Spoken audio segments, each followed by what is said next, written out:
Fit path ہے، یہ fit path کس کا ہے؟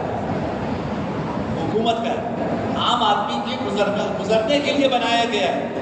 آپ دکان کھولتے ہیں، سب سے پہلا کام جس سے آپ آغاز کرتے ہیں وہ اس فٹ پاتھ کے اوپر اپنا سامان سجاتے ہیں۔ آغاز حرام سے ہے، یہ آپ کی جگہ نہیں تھی تو آپ کو اس کو استعمال کرنے کا حق کس نے دیا؟